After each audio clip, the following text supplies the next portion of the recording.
Behold, your Lord said to the angels, I am going to place a vicegerent on earth. The Arabic word is Khalifa. It means a representative or an emissary of mine. And they said, the angels said, will you place therein one who will spread corruption and shed blood, while we celebrate your praises and glorify your holiness? And God said, he said, truly I know what you do not know.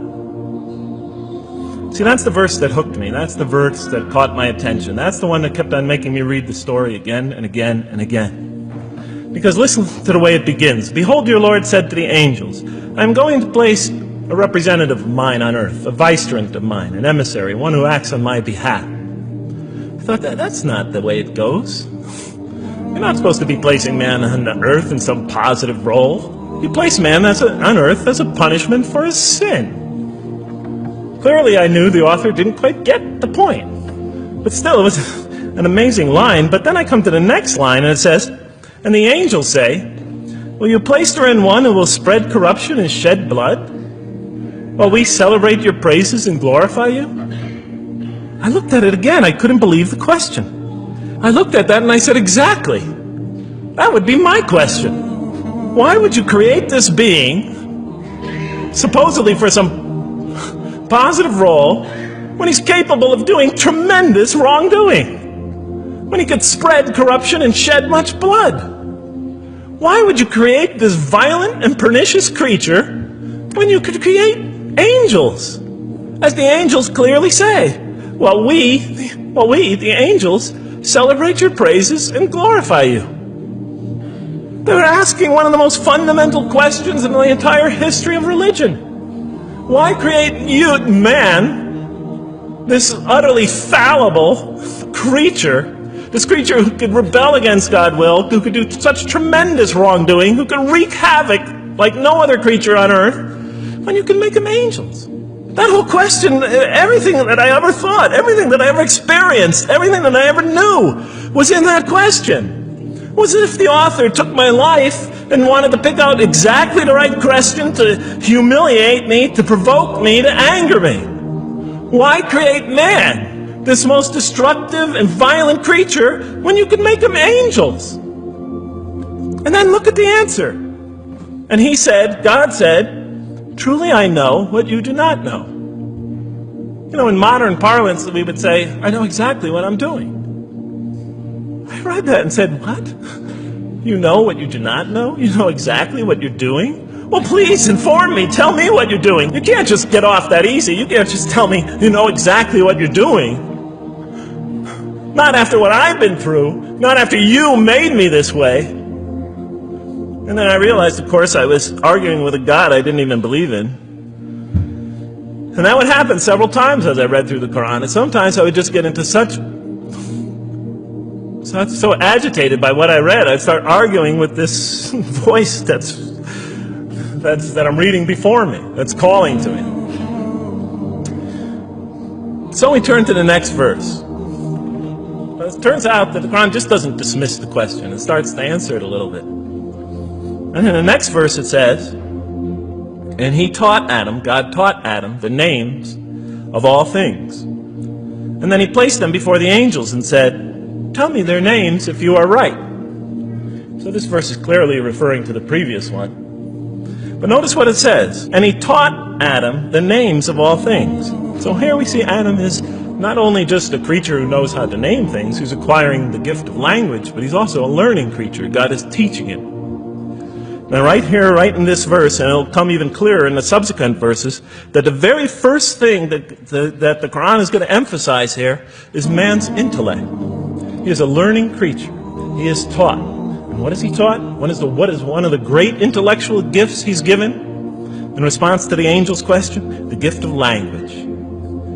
Because through language, mankind can not only learn, but he could learn things not only through his own experience, but he could learn things that other people have experienced of times and places that are hundreds, thousands of years and miles separated from him. And so that all our knowledge becomes cumulative.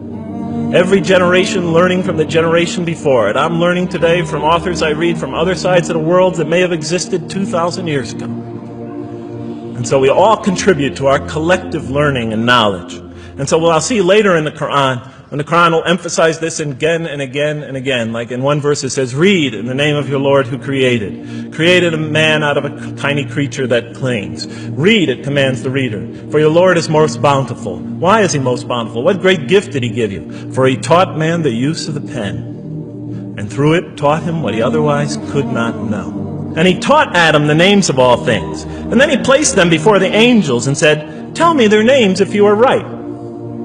Okay, you have this objection you have this natural question about this creation of mankind. Here, this mankind is this human being, this human creature is a learning creature. He has many intellectual gifts. Here, I'm going to place these things before you. Tell me their names if you are right about man. And what did the angel say? Glory to you. We have no knowledge except what you have taught us. In truth, it is you who are knowing, the wise. They say this task, this intellectual test that's put before them is beyond their grasp. And so in the next verse we read, and he said, oh Adam, tell them their names. And when he had told them their names, notice how it's just like it's nothing for him. For mankind, he has this phenomenal ability. And that's clearly the point of these verses. Even though I felt that the author didn't quite, it was as if I realized that he didn't misunderstand the story. He was taking one of the great stories in the history of humankind, one of the fundamental greatest stories in the history of mankind, and molding it and using it as a vehicle for an entirely original message. And God said, did I not tell you that I know what is unseen in the heavens and the earth? And I know what you reveal and what you conceal? In other words, didn't I tell you I know exactly what I'm doing? I looked at that. What question what did they reveal and what did they conceal? Why are you all looking at me like that? You're starting to scare me. You're all looking very serious. Am I losing you? Wow. Okay. So, they revealed the sinister and evil propensities of man. But what did their question conceal? And all you have to do is think about it for a minute. Human beings, yes, they could do evil. Yes, they could do wrong. Yes, they could create misery. But they could also do exactly the opposite. They could choose to do evil. They could choose to do tremendous good. They could choose to do tremendous violence. They could choose to show tremendous compassion. They could choose to live by falsehood. They could choose to live by the greatest truths. So we go on to the next verse. And behold, we said to the angels, bow down to Adam. And they bowed down. But not so Iblis. Iblis is like the father of Satan. He refused and was arrogant. He was of those who reject faith. An interesting statement. And notice why Iblis does not bow down. He refuses because he was arrogant. We often hear what's the root of all evil? In the West, it's always money, greed, etc. Here the Quran says that seems to be saying that the root of all evil is not always material wants. It's not always money. It's not always greed. At the heart of evil is arrogance. Putting yourself above all others. Of assigning to yourself special priority and neglecting the rights of others. O Adam, dwell you and your spouse in the garden and eat freely thereof what you wish. But come not near this tree, for you will be among the wrongdoers. Then they make the mistake. But Satan caused them to slip and expelled them from the state in which they were. And we said, go all you down, some of you being enemies of others, will be adversaries of others.